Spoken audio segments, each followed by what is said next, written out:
seja em termos do que propôs por antigo sistema colonial, seja em termos do que propôs como crise desse antigo sistema colonial, né, Fernando Novaes precisa ser lido e precisa ser revisto permanentemente, né, jamais ignorado, né.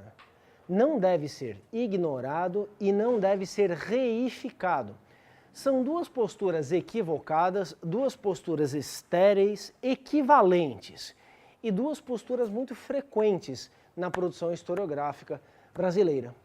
Ou seja, ou desprezo pela obra, porque afinal de contas hoje nós já sabemos que algumas coisas não se passaram daquele modo como ela pretendeu, porque nós percebemos que aquela obra possui certas incongruências, porque nós percebemos então pontos débeis da obra.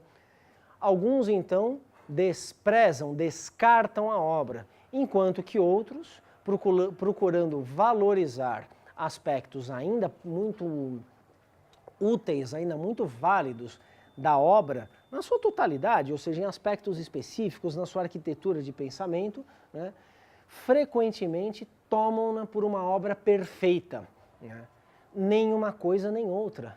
Não porque o meio termo seja mais adequado na resolução dos conflitos humanos, não é disso que se trata, mas é simplesmente porque não existe obra perfeita.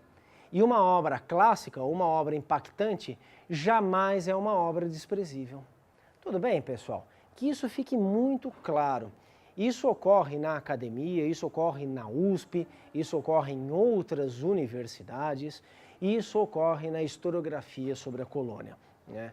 Alguns pretendem que essa obra seja ultrapassada, enquanto que outros pretendem que ela seja, enfim, completamente up-to-date, perfeita, né, inatacável. Vamos então partir de um outro pressuposto, que sendo uma obra clássica, é uma obra do seu tempo, é uma obra datada e é uma obra que, obviamente, se é clássica, tem coisas a nos dizer, porque de algum modo aprendemos a pensar com ela. E o fato então de revermos o que aprendemos a pensar com ela não nos conduzirá necessariamente ao desprezo por essa obra. Em linhas muito gerais, porque todos vocês já têm então uma noção preliminar dessa obra. E é possível que tenham lido mais as partes relativas então à estrutura histórica que ele chama de antigo sistema colonial do que a crise propriamente dita. Porque aqui nos nossos cursos de Colônia 1, né, a gente frequentemente discute então esse antigo sistema colonial. Retomo em breves linhas, não vou levar mais do que 5 minutos nessa revisão desse antigo sistema colonial, para passar então ao desenvolvimento do que Novaes concebeu como a crise do antigo sistema colonial. Bem, antigo sistema colonial com letras maiúsculas, as iniciais dessas 3 palavras. Porque, afinal de contas, isso mostra tratar-se de uma categoria de análise. É uma expressão que propõe uma explicação. Não existe um antigo sistema colonial, né, por si só. Não é uma realidade evidente, não é uma descrição consensual de uma realidade, ou de um fenômeno, ou de um conjunto de fenômenos históricos. É uma proposta de interpretação. De interpretação do quê? Das formas assumidas durante a Idade Moderna, das formas assumidas pelas relações entre metrópoles europeias e colônias, principalmente as americanas, mas não apenas as americanas. Como se manifestaram então as relações entre as metrópoles europeias e suas colônias nessa Idade Moderna? Novaes propõe então algo que ele chama de antigo sistema colonial, que vocês devem sempre tratar como uma expressão.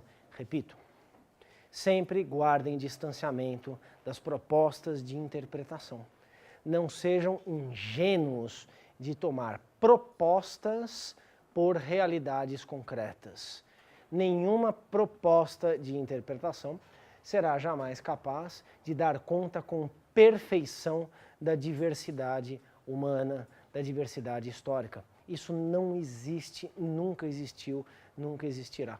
Não existe, portanto, um modelo de interpretação perfeito. o autor que aspirar a isso estará fadado ao fracasso desde o início. E o leitor que pretender, então, a adoção de um modelo com um conjunto de explicações supostamente perfeitas de uma realidade histórica, estará fadado ao mesmo fracasso. Guardem o distanciamento, isto significa, sejam capazes de identificar aí uma proposta de interpretação. Não comprem de cara o discurso de um autor, não comprem a ideia de um autor inadvertidamente, discorram sobre o autor e sobre suas ideias. Segundo Caio Prado Júnior, as formas assumidas pela dominação portuguesa dos espaços coloniais têm por base, de acordo com as teses de Celso Furtado, a acumulação de capital na colônia estaria desde sempre limitada, segundo este autor, segundo aquele autor, de acordo com tais ideias, de acordo com o que está exposto neste trecho, neste livro, nesta obra. Se vocês guardam um distanciamento em relação a essa interpretação, vocês têm condição de observá-la na sua totalidade, nos seus limites, nos seus alcances, e como um objeto em si, isto é, como interpretação, e não tratando essa interpretação como uma descrição pura e simples da realidade. Então, isso não acontece sempre, Ao invés de vocês tratarem discursivamente um trecho que permite observar uma interpretação historiográfica nesses termos que eu exemplifiquei aqui, vocês já vão direto para o negócio. A colonização portuguesa da América esteve toda ela voltada para a exploração de territórios, de gêneros agrícolas. Nunca houve no Brasil um mercado interno até não sei quando. Quer dizer, vocês vão direto para o discurso do autor e tomam esse discurso como um discurso de vocês, vocês foram engolfados pela interpretação. Vocês não estão analisando uma interpretação, mas estão supostamente analisando aquilo que a interpretação analisa. Mas num patamar muito aquém, obviamente, porque a ideia não é de vocês, a ideia é do autor. Tá claro isso então, pessoal? Isso vale para o antigo sistema colonial e vale para a crise do antigo sistema colonial, assim como para todos os modelos de interpretação que alguma vez foram criados para dar conta de fenômenos históricos e sociais. Bem, nos diz então Fernando Novaes, naquele capítulo chamado Estrutura e Dinâmica do Antigo Sistema Colonial, presente no livro dele. O antigo sistema colonial não se restringe às relações entre Portugal e Brasil. Não se restringe à colonização portuguesa da América ou de outros territórios na Idade Moderna. Não existe um sistema colonial, um antigo sistema colonial português ou um antigo sistema colonial espanhol, mas sim um sistema que articula, que engloba e envolve todas as metrópoles com suas respectivas colônias europeias, as metrópoles, as colônias não europeias, existentes à época. Assim, as bases, isto é, as estruturas de existência dessas relações entre colônias e metrópoles, elas são mais ou menos comuns, independentemente das metrópoles e das colônias. Mais ou menos comuns. Existem alguns denominadores comuns, segundo Fernando Novaes, que aproximam, então, essas realidades metropolitanas e coloniais, umas das outras. Quais são essas bases comuns, então, que estão nas formas de colonização portuguesas, espanholas, francesas, inglesas e holandesas? Segundo Fernando Novaes, são basicamente três. A dominação política, isto é, o fato que as metrópoles dominam as colônias politicamente, as colônias estão subjugadas ou estão pelo menos inseridas nas formas institucionais de exercício da dominação ditadas pela metrópole. Na proteção dada ao comércio colonial, que deve ser usufruído preferencialmente pelas metrópoles, isto é, uma colônia serve a uma metrópole e não a outra metrópole, Isso deve ser assim, pelo menos esse é o ideal dessas formas de colonização. E, finalmente, a preponderância nos espaços coloniais da mão de obra compulsória, porque, afinal de contas, isso se articula de modo coerente com o caráter exploratório, de exploração, né, dessas colônias. A mão de obra compulsória é aquela que permite, né, a realização da expropriação da força de trabalho em caráter absoluto ou em caráter preponderante. Bom, todas as relações entre metrópoles e suas respectivas colônias nessa idade moderna europeia, esses denominadores estão presentes, com variações a depender dos impérios coloniais, com variações a depender dos tempos de existência desses impérios coloniais e com variações a depender dos espaços específicos onde essas estruturas se manifestam, se realizam, os espaços específicos dentro desses impérios coloniais. Há então variedade, há uma diversidade de fenômenos. No entanto, esses fenômenos só são devidamente compreendidos na sua diversidade a partir da percepção de um modelo comum. São esses denominadores estruturais que definem, então, isso que ele chamou de antigo sistema colonial. Por que é um antigo sistema colonial e não um moderno sistema colonial? É um antigo para diferenciar, então, a colonização promovida pelos europeus a partir do século XIX e que se estende pelo século XX. São formas muito diferentes de colonização, nos diz o Fernando Novaes. É necessário, então, estabelecer um critério qualitativo com base em um critério cronológico a distinguir essas duas formas de colonização. O antigo sistema colonial começa a se dissolver, né, no final do século XVIII, se dissolve de vez no começo do século XIX. A tal da crise, então, é de um conjunto de estruturas de colonização, de existência de colônias e, portanto, de existência de metrópoles, porque uma metrópole só pode ser como metrópole de uma colônia. Uma parte define a outra, então. A crise é desse conjunto, né, e não de uma única parte, embora a dissolução dos vínculos entre metrópoles e colônias se processe também com base em variáveis históricas importantes. A independência do Brasil ou a crise da colonização portuguesa, que também são coisas diferentes, não são, enfim, um espelho, não são uma reprodução, né, do fim da colonização espanhola na América ou da colonização francesa, nada disso. Novamente, a exemplo das manifestações das estruturas da colonização, a dissolução desse antigo sistema colonial, segundo Fernando Novaes, faz emergir em modalidades específicas fenômenos históricos singulares. A crise é comum, assim como a colonização tinha sido comum. O que entra em crise, então, é essa estrutura histórica geral do antigo sistema colonial.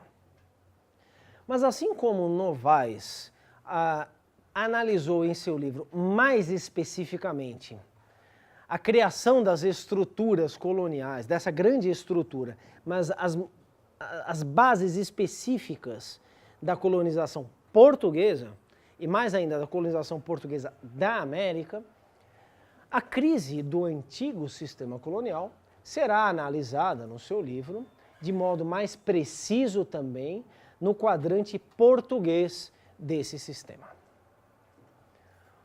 O quadrante português desse sistema será considerado, será tomado pelo Fernando Novaes, né, como compreensível a partir de um modelo de dissolução de estruturas históricas, né, inspirado diretamente nas propostas de Marx sobre o sistema capitalista. Sim, o sistema capitalista começa a existir de fato, né, com a Revolução Industrial do século XVIII. Antes, o mercantilismo, de certo modo, prepara esse sistema capitalista, mas não se confunde, segundo Novaes, com o capitalismo propriamente dito.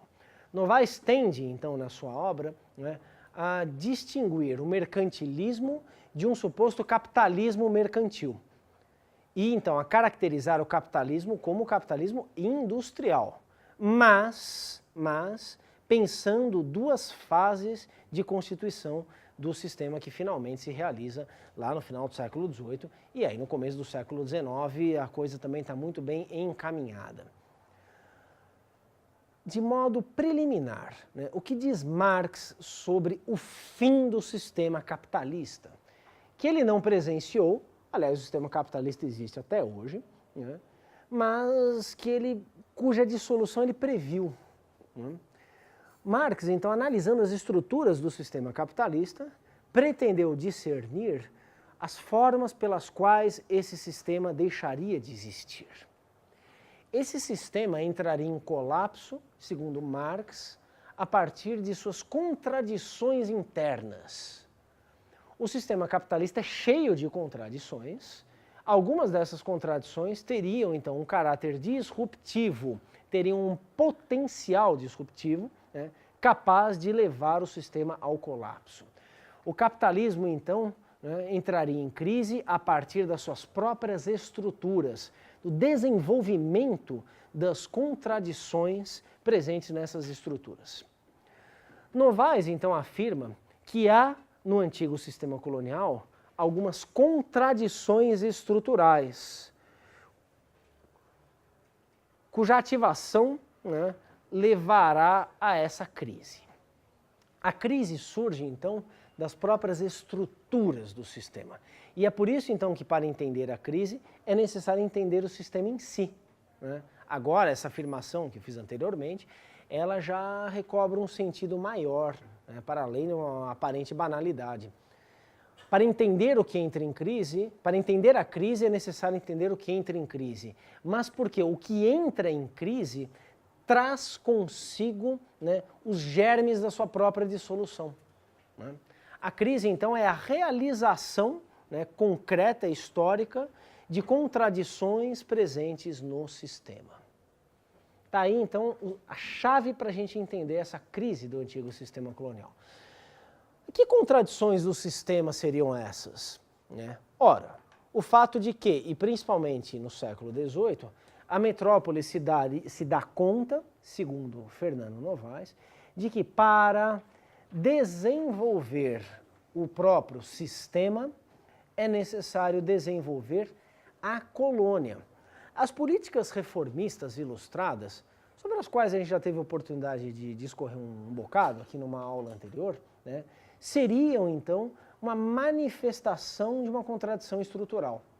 A partir de um certo ponto da sua história, o Império Colonial depende do desenvolvimento das colônias. Eu não disse a vocês, né, isso está com base no próprio Novaes, com base no Kenneth Maxwell e outros autores, né, eu não disse a vocês que, em meio a essa tomada de consciência de uma situação muito desfavorável por parte dos estadistas portugueses, uma situação desfavorável do Império Português no contexto de competição internacional, né, as atenções se voltam preferencialmente para os espaços coloniais. Vocês lembram disso, né? Por que os espaços coloniais? Porque eles diferem as metrópoles ibéricas, Portugal e Espanha, né, metrópoles de impérios secundários, de impérios em crise, segundo os seus estadistas, né, impérios que precisam, enfim, retomar sua grandeza perdida. Essas colônias diferenciam esses impérios de outros impérios, né, pela sua extensão territorial, pela sua capacidade de produção, enfim, não necessariamente aproveitadas diretamente pelas respectivas metrópoles. Mas mesmo assim, né, essas políticas reformistas, elas implicam, então, um investimento nas áreas coloniais, principalmente as da América. A colônia se desenvolve pela mão da metrópole. E ao se desenvolver, né, necessariamente, né, essa colônia cria, então, uma incompatibilidade de relações. Porque ao desenvolver a colônia, né, a metrópole cria algo tendente a superar a própria metrópole. Né? Diz Novaes, então, que no final do século XVIII é perceptível, né, uma mudança de escala fundamental no comércio colonial português, né? O que ocorre, então, segundo Novaes, né? Portugal está cada vez mais dependente da metrópole, da colônia, desculpem. Portugal, em crise, inclusive econômica, precisa da metrópole que ele mesmo desenvolveu. E claro, a gente observa então, como resultado dessas políticas reformistas metropolitanas, um desenvolvimento importante dos espaços coloniais em termos de suas economias. Eu já me referi anteriormente à diversificação de gêneros, ao aumento de certas produções, à recuperação, então, da pauta de exportações, né? Sim, sem dúvida, há um desenvolvimento econômico da colônia, né? Esse desenvolvimento, então, manifestaria, segundo Novaes, uma contradição, que faz com que a colônia, então, no final do século XVIII, né, seja economicamente mais importante do que a própria metrópole, né, para a metrópole. A colônia, então, que durante tanto tempo dependera economicamente da metrópole, né, pauta uma outra relação, segundo Novaes, né? É a metrópole que agora precisa mais economicamente da colônia, né? E obviamente que isso fere a tradicional relação estabelecida da colônia servir a metrópole e não a colônia competir com a metrópole. Postas as coisas dessa maneira, né, há um fundamento econômico na crise do antigo sistema colonial, tal qual ela foi caracterizada por Fernando Novaes. Há uma determinação econômica fundamental, né? Alguns diriam até que há um economicismo nessa interpretação. O estopim da crise são estruturas econômicas. Bem, mas no final do século XVIII, como bem mostra o Novaes, aliás, na introdução do seu livro, né, o mundo ocidental conhece um conjunto de manifestações políticas, né, a caracterizarem algo que à época era muito comum de se referir como Era das Revoluções.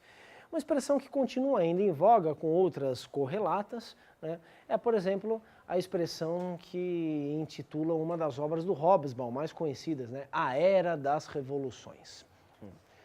Desde muito tempo, desde pelo menos os anos 50, até com interpretações bem anteriores à do Hobsbawm, né, é mais ou menos consensual entre os historiadores que não se deve interpretar um movimento político como a Revolução Francesa como um movimento isolado em relação a outros movimentos diferentes, porém aproximáveis em suas características essenciais, ocorridos no mundo ocidental da mesma época.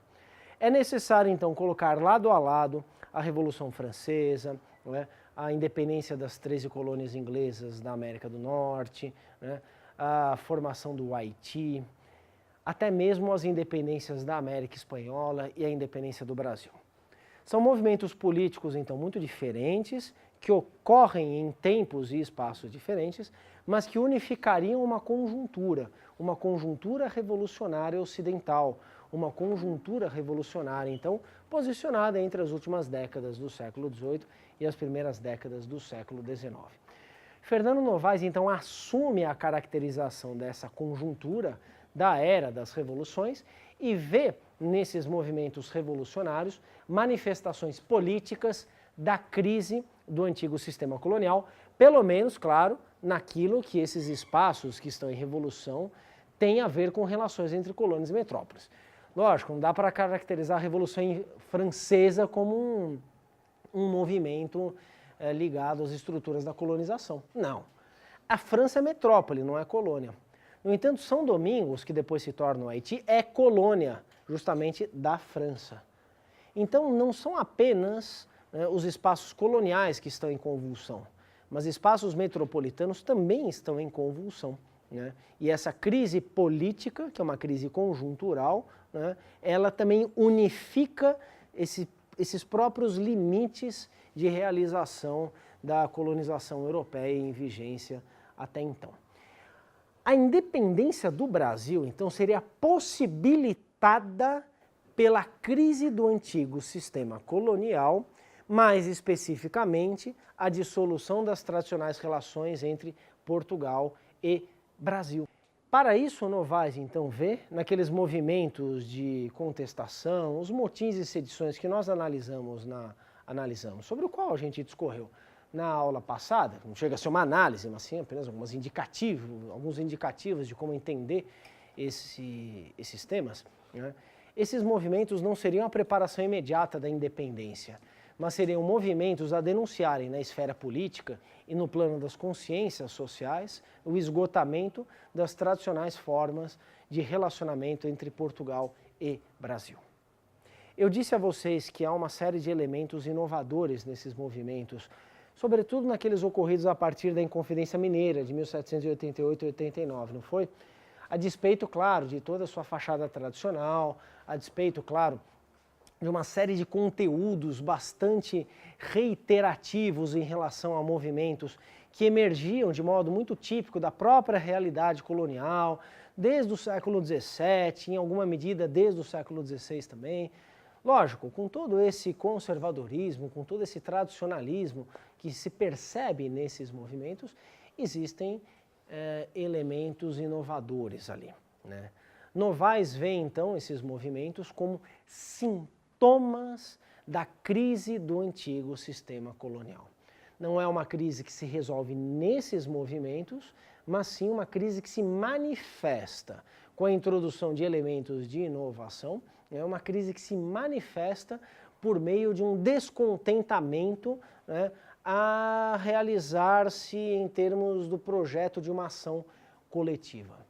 Essa ideia, então, desses motins, dessas sedições, como manifestação da crise do antigo sistema colonial, foi melhor desenvolvida por Istvan Jansson, que é o principal autor desse tema, também eu me referi a ele na aula passada, seguindo na senda aberta pelo Novaes, mas procurando complexificar, então, os significados desses movimentos, estudando-os propriamente ditos, coisa que Novaes não fez. Novaes propôs, então, uma forma de encarar esses movimentos.